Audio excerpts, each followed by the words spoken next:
Good afternoon dear student. आज हम class 9th में पोयम पढ़ाएंगे। पहला अध्याय कबीरदास का साखी। कबीरदास का जीवन परिचय से संबंधित हमने आपको पहले ही वीडियो दे दिया था और कबीरदास की साखियों को भी पढ़ा दिया था। एक बार पुनः पढ़ाने के बाद इससे संबंधित प्रश्न देंगे। कबीरदास की 5 साखी दिया हुआ है आपके पाठ्यक्रम में, जिसमें हम 3 वीडियो के माध्यम से पूरी साखी को पढ़ाएंगे।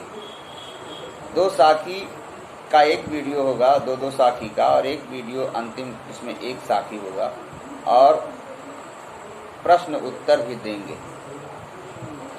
कबीरदास जी भक्ति काल के निर्गुण शाखा की ज्ञानाश्रयी धारा के कवि थे। भक्ति काल का जो समय है वह 1375 से 1700 विक्रम संवत का है। उस समय भक्ति काल 2 धाराओं में विभक्त था। एक धारा निर्गुण काव्यधारा का था, दूसरा धारा सगुण काव्यधारा का था। कुछ कवि निर्गुण ब्रह्म की उपासना कर रहे थे और कुछ कवि सगुण ब्रह्म की उपासना कर रहे थे। तो कबीरदास जी निर्गुण धारा के कवि थे। निर्गुण धारा में 2 शाखा है, एक ज्ञानाश्रयी शाखा, दूसरी प्रेमाश्रयी शाखा। ज्ञानाश्रयी शाखा के कवि कबीरदास प्रतिनिधि कवि हैं, जो ज्ञान के माध्यम से लोगों की अज्ञानता को दूर करते हैं। जो वह अनुभव करते हैं, जो वह देखते हैं वही कहते हैं। जो पुस्तकों में, ग्रंथों में लिखा हुआ है उस बात को कबीरदास जी नहीं मानते। कबीर ने स्पष्ट कहा है, मैं कहता आँखिन की देखी, तू कहता कागज की लेखी। यह कबीर का अपना सच्चा अनुभव था कि वह आँख के देखी हुई बात पर ही विश्वास करते हैं। जो चीजें ग्रंथ में लिखी हुई है, पुस्तकों में लिखी हुई है, उस पर कबीरदास विश्वास नहीं करते थे। तो आइए, कबीरदास का पहला पद जो है गुरु को समर्पित करते हुए उन्होंने लिखा है कि गुरु गोविंद दोऊ खड़े, काके लागू पाए, बलिहारी गुर आपनो जिन गोविंद दियो बताए। कबीरदास जी कहते हैं कि गुरु और गोविंद मतलब ज्ञान देने वाले गुरु और ईश्वर, गोविंद अर्थात ईश्वर, यदि दोनों सामने खड़े हों तो सर्वप्रथम किसका चरण वंदना करूं, किसका चरण स्पर्श करूं, किसको प्रणाम करूं?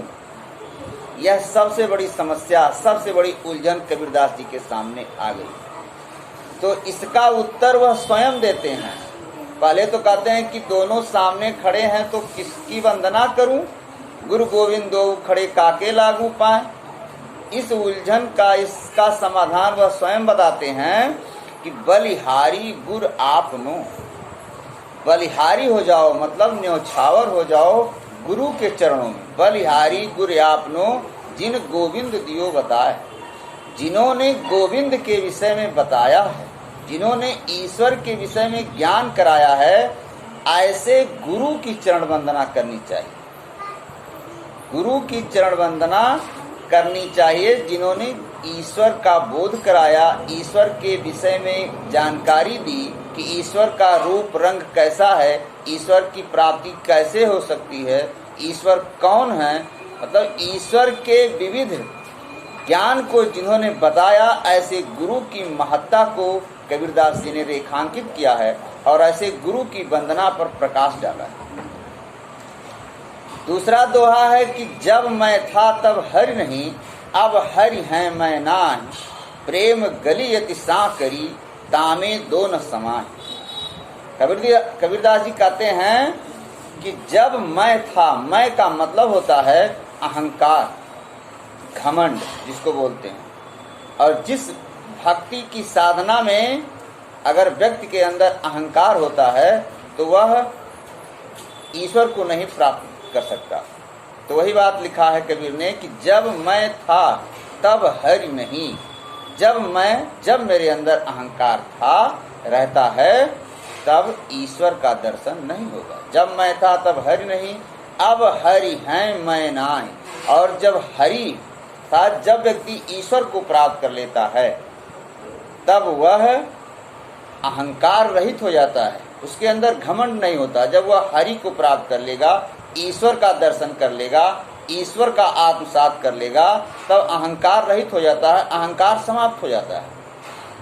दूसरे पंक्ति में लिखते हैं कि प्रेम गली यति सांकरी, मतलब ईश्वर से प्रेम करना वाली जो गली है प्रेम की, वह अत्यंत संकरी है, अत्यंत पतली है, उसमें दो के लिए कोई स्थान नहीं है।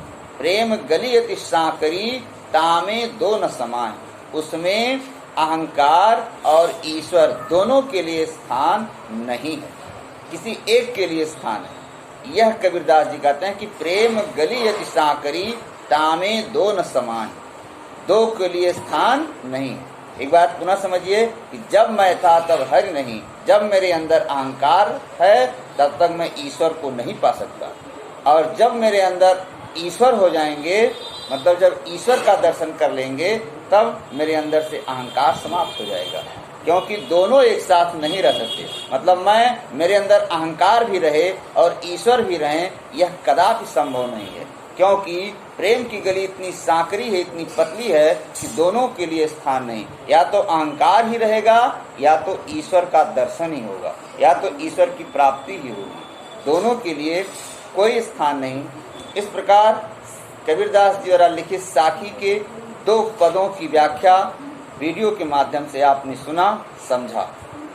अगला 2 पद्य फिर अगले दिन आपको पढ़ाएंगे। धन्यवाद।